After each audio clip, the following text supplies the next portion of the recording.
everybody. How you doing? Welcome. I am Leslie Plazz. Welcome to the Zazoo Plazz report.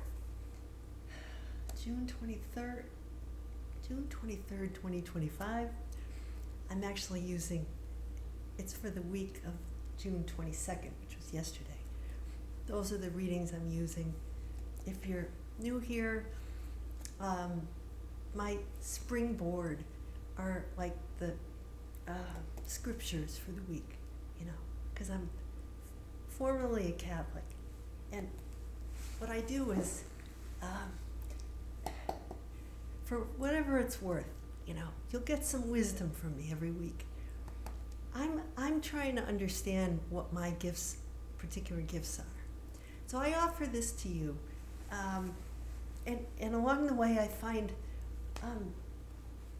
I also do a lot of work, content on my Facebook page, this Audacious Adventures of Zazoo Plazz.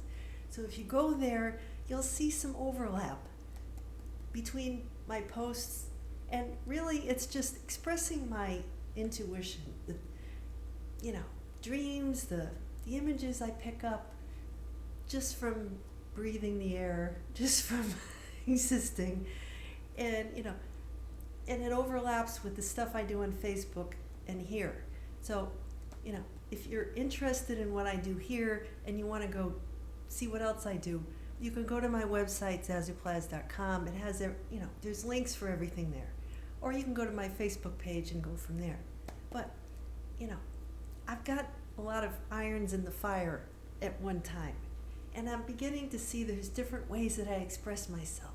I got a lot of throat action and a lot of writing and stuff flowing through me all the time. So I weave it all together every week, and this is kind of like the big soup that I serve. I read things, they come through me, psst, and comes out in a big bowl of soup, and I serve it to everybody with a nice side of crusty bread. And then I move on to the next thing. Okay, anyway. So, new top, a new outfit today.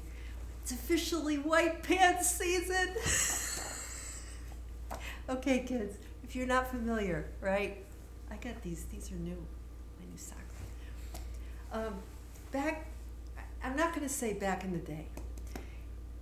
Even into like 70s when I was growing up, I was a kid, 80s, 90s, pretty much until fairly recently,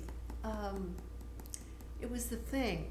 Like up in the 1900s. After 2000, things kind of started. Nobody really cared much. Although it was still, for older ladies, it was a thing that, But if you were really, really wild and crazy, what you could do is show up at church on the day after Labor Day, or the weekend after Labor Day, wearing white pants. That's living dangerously. Or, whatever. Because in my mother's generation, right, the silent generation, my mother-in-law and my mother, of course, my mother-in-law used to push the limits a little. She was a little, she had her own style, and she could get away with the white pants after Labor Day. But my mother never. My mother was, that's it. My mother-in-law used to make that sound. She was good. But my mother never did. My mother was, Labor Day, the damn white pants go back in the drawer, in the closet, and that's it. The black pants come out.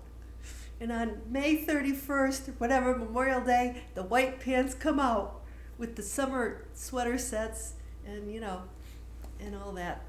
So, both of those women were very well dressed. They knew their own sense of style, And it's taken me a little while to find mine. Because my mom, for the first part of my life, she used to buy all my clothes because I didn't care. she would, she liked doing it. So she'd buy my clothes, even when I was in my 20s. I mean, I bought most of them, but she'd go shopping and she'd show up. I'd go visit. She'd say, I bought this for you. And she'd get, under the bed. She'd bring out a big bag. Don't tell your, she'd hide crap from my dad. She would just buy things, stick them under the bed, and not tell him. Stuff would have the tags on it. She died. It took him 3 years to get rid of all her clothes. They survived her with all her mothballs in the closet. Anyway, so I'm talking about my mom. She passed away June 19th, 2021, Juneteenth. But that was the first year they celebrated, Juneteenth as a holiday. Before that, it was just June 19th, and being white, it was primarily an African-American, holiday, or not holiday, but a remembrance, a day of remembrance. So, but now everything's kind of closed. I was going to meet with my financial advisor. I'm like, I forgot that it was, June 19th. I said, how about, Thursday? And he's like, no, we have that day off, So I said, okay, Friday, But, so anyway, she died, but it was a Saturday morning. So, I realized, I woke up that morning and it was 9 o'clock. I'm making my tea in the kitchen, and it was around 9 o'clock, and that's the time she died. I looked out, and there was a cardinal just sitting there looking at me and singing, that cardinal sing. So, I happened to be texting my former spouse, and, he, at the same time, that morning, he was in a coffee shop because he had the day off, and he happened to be in a gift shop. He was at the bagel place, having a coffee and a bagel, and he looks over and he sees this sitting on the table. They have like little mugs and gifts and things. It's called Our Name is Mud. And I'd been looking for a tea mug forever because the one my friend gave me, it was a beautiful pottery tea mug, but I had it for like 10 years and it got a little crack in it. And then one day I put water in it and it went poof. It just kind of cracked. It expanded and the whole thing just exploded. So it says, when a cardinal appears, you will know that I am near. Isn't that nice? And then on the back, it says, though we may be apart, you need to know that you are always in my heart. Isn't that nice? The cardinal's presence is reassurance that your loved one is always with you when you need them. All you need to do is look for them. Isn't that pretty? So I had, so he bought it and he left it in this box here. In this box, in a little bag, left it on, thanks, left it on my front doorknob. So there's that, and then, my son had given us the older one, yeah. Little red cardinal with a song so dear to let you know I am always near. Find comfort and joy in the songs that it sings. See freedom and grace in its feathered wings. Similarly remind you we're never far apart, and that my spirit will live forever in your heart. Isn't that nice?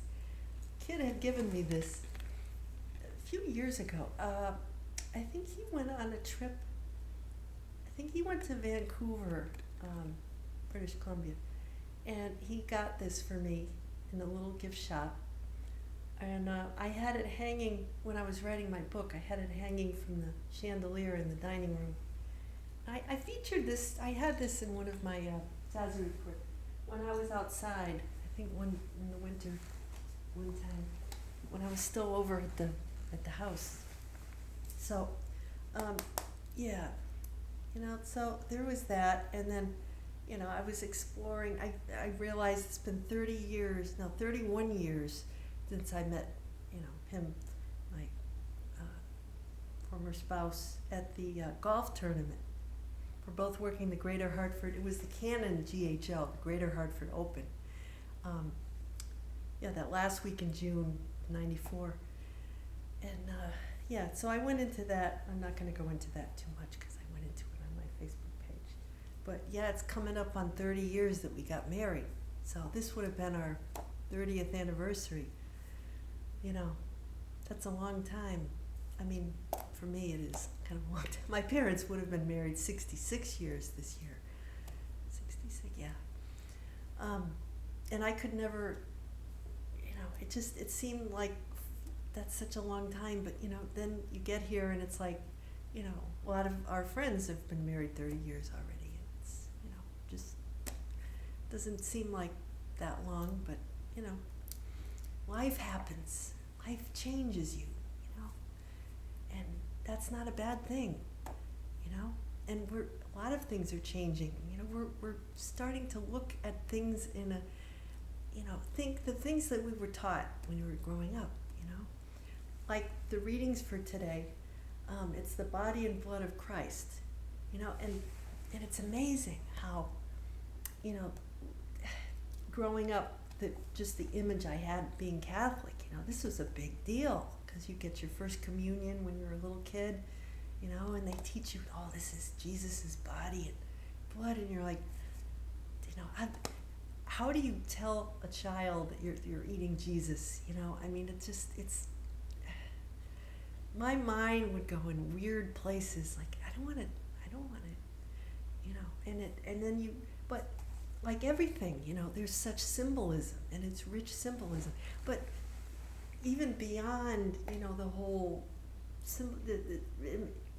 there was symbolism that even beyond that, and we know as Catholics, we're taught, that there's this transubstantiation that takes place that, other religions don't have. It's kind of like, we really are taught that that's really, it's a sacred thing to go to communion, and you get the bread, and priest gives you the bread and you eat it, and then sometimes I never drank out of the thing. I didn't want to swap spit with everybody, so I never did the whole cup thing, but some people did. Anyway, and just drinking blood, the whole thing just, I read Anne Rice novels when I was a kid. The whole drinking the blood thing takes me to Transylvania. It's just not, Anyway, yeah, but there's that. Where was I? Oh, yeah. So here we are. So that's the symbolism for today, and so we start Genesis 14. Melchizedek, king of Salem, he was a priest, right? One of the first priests. And he kind of started out, he was this mysterious stranger who showed up after Abram, before he became Abraham, I guess. So, they had some bread and wine, and he blessed Abram and, let him know that God was really responsible for Abram winning this war. He won over his enemies, and Abram, it said he gave him Melchizedek, 1/10 of everything, right? As a thank you. It's like, the start of tithing, people giving, money to their priest or church as a thank you to God. It's kind of like he wanted to share, his riches. In other words, share his good fortune. And so that's kind of important. It's in the Psalm says, you are a priest forever in the line of Melchizedek. So this kind of a sacramental thing going on here. We've got the Eucharist, and we've got the holy orders, priest. So that was the sort of religious way. We grew up learning our sacraments, but there's deep symbolism here that I'm seeing that wasn't really taught to me. I mean, we didn't have Google. We couldn't just look this stuff up, and there weren't, like, you didn't know, being in Catholic school, they're like, here's the secret stuff that you need. You just had to read it, and, but we weren't ready. That was the thing, Growing up as a kid, I was trying to take everything in, but I wasn't ready for this kind of stuff. Now, at 59, I can go, oh, wow. And it makes sense, the pieces come together. And that's just all these, you see all these videos and things out there now that, you can read it and take it with a grain of salt, weigh it against things that you already know, and that's what I do. I'm not preaching, I'm not influencing, I'm just putting everything in a big pot of soup. Say, like last week I made a shrimp stir fry, and I had peas and green beans in the freezer, and because I couldn't get snow peas. It's really better with the snow peas, but I didn't have them, so I threw in the peas and the green beans, and it all kind of got mushy. So I really can't eat this again. But, that's how I know. I make mistakes. If you know human design, I'm a 3-5 manifesting generator, emotional manifesting generator, which is a lot to handle. It's a lot to bite off, in one life. So if I sound like I'm confused or I sound confusing, it's that, I totally am. And if you don't understand me, that's fine, because I don't even understand myself most of the time. But I throw things out, and, I make mistakes, and I say, okay, don't make shrimp stir fry with green beans and peas, because they get all mushy, and then when you reheat it, it's even worse, and it doesn't go with the asparagus. It's awful. Don't do that. You can do whatever you want, but I'm not going to be doing that anymore. Where was I? Oh, you're a priest and Melchizedek. Yeah. Yours is princely power in the day of your birth and holy splendor before the day star. Like the dew I have begot you. Okay, so that was in the psalm, and I wrote that down because I said, princely power in the day of your birth and holy splendor before the day star. And I said, okay, before the day star. That could be your rising sign or your oriental planet. Okay, so the day star it could be Venus, but it could be the sun, right? The day star is the sun. The sun is a star. So in your astrological chart, you look at your chart, what is the planet that comes right before your sun? And in my chart, it's Uranus, or Uranus, or whatever. And so that reveals special qualities or skills that you have. Look it up. What do I look like? A library? I'm just sharing these special things with you because it all comes together. Don't worry.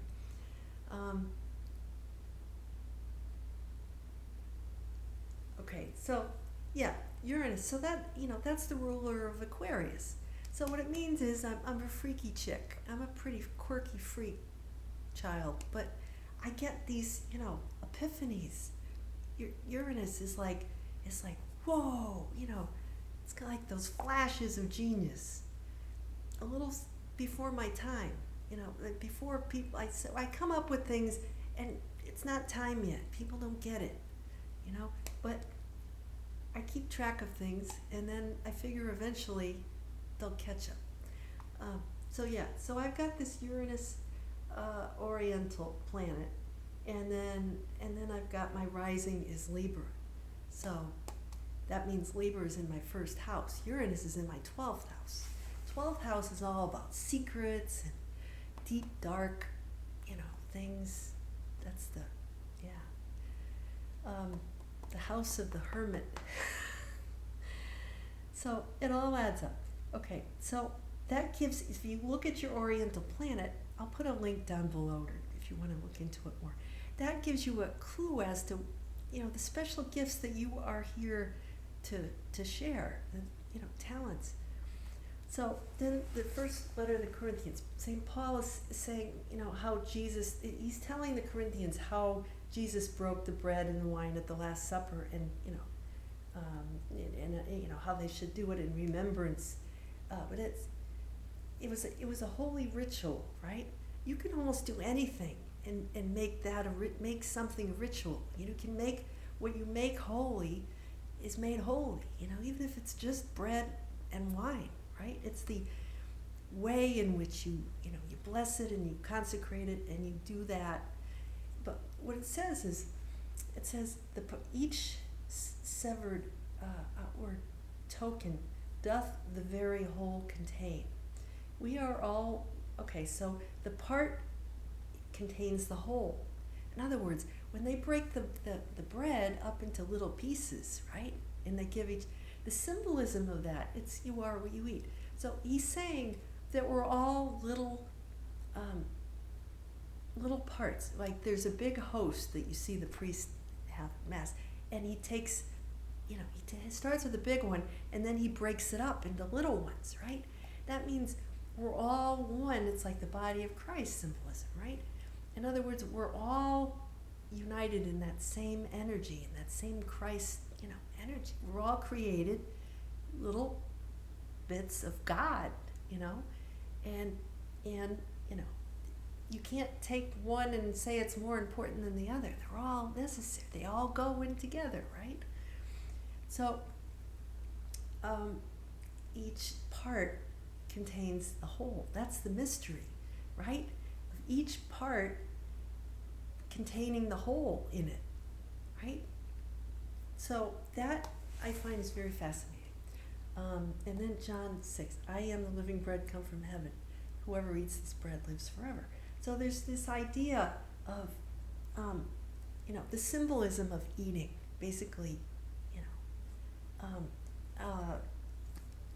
in other words, using our senses, to reach for higher things. In other words, eating the bread, not the bread that you're going to be hungry again after you eat, but the real bread, the spiritual food. Using our gifts that were given to us for the higher purpose for which we're created. This is, I know, really out there. So there's Luke chapter 9. There's the, the story, from Sunday school where Jesus feeds the multitudes and the crowd, and you teach it. I taught it as a CCD teacher. It was a great lesson because I'd bring in like some bread and some grape juice, and the kids, and we'd break it up and pass it around and pour the grape juice in the cups. It's a little, and then before the first communion, all the kids would have, would go and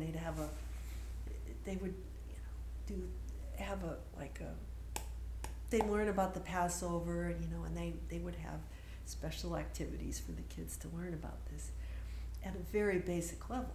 But, okay, so there's there's 5,000, they say there were 5,000, and all the numbers mean something, right? So there were, they say there were 5,000, and they were in a deserted place.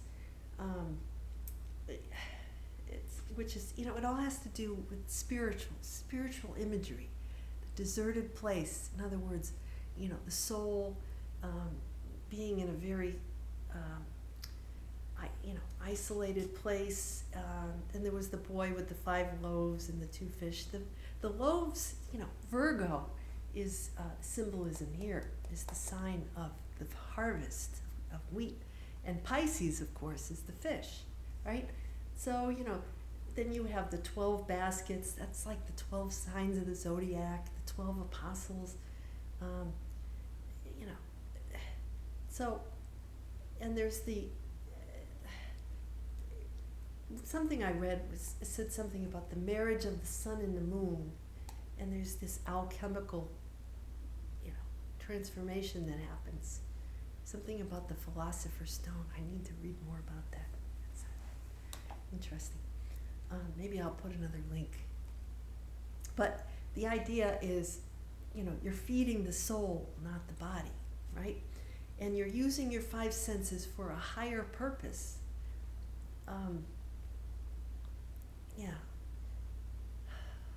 Oh, the disciples, okay, and the fact that they're handed out by the disciples have to do with the higher qualities of the soul.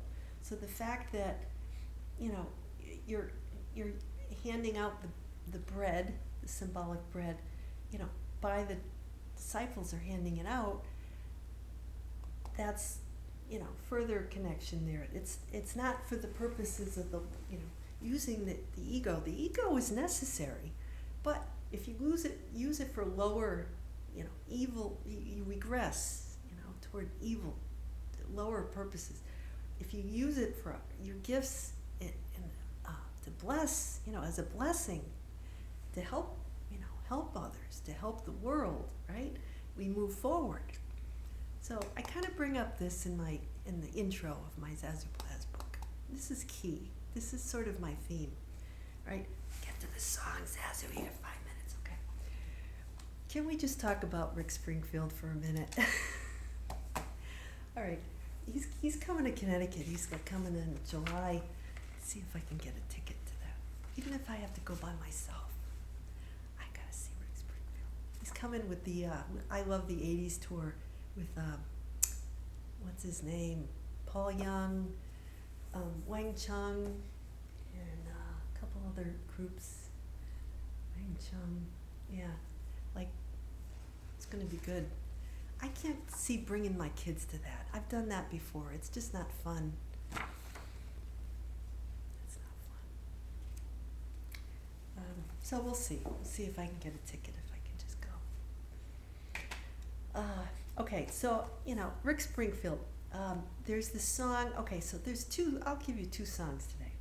The first one is called If Wishes Were Fishes. And that one, which one? That was from his live album called Stripped Down, from, February 24th, 2015. And he wrote that song just for that new song for that album. And it has mostly his older stuff. It's funny. So I'm going to put that. And then there was one called Feed Your Soul that came out on the Automatic album in 2023. It's great. The guy is 75 years old, and he's amazing. I mean, he's still rocking. He looks great. He's a pescatarian. It's more just perfect. He eats fish. He's a vegetarian, but then he eats fish. So this is perfect, right? He was, and I did not know this, or I had forgotten he was Australian. And he's a Virgo. August 23rd, he was born, 49. So like Richard Lewis Springthorpe is his name. Who knew his name was Springthorpe? Okay, kids, these are the things that you don't find out. You're Gen X and you find out when you're 59. You go, what?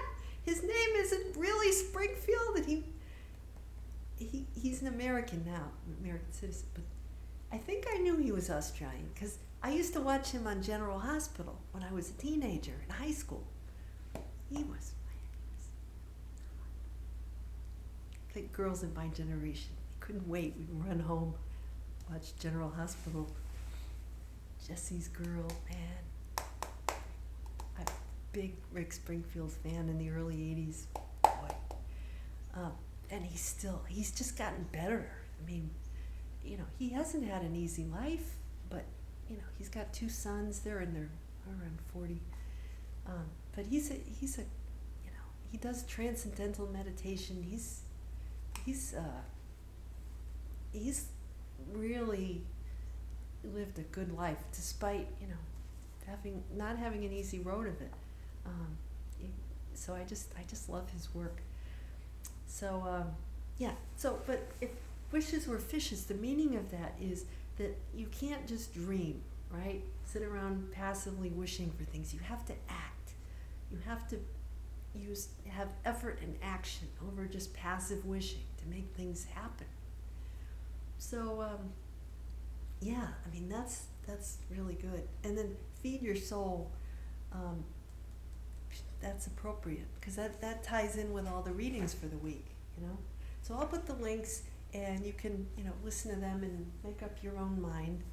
And then I'm going to go have my snack now because it's like 8 o'clock at night, and I'm hungry, so I'm going to go feed myself with my paleo hot chocolate and my rice cake and cashew butter and stuff.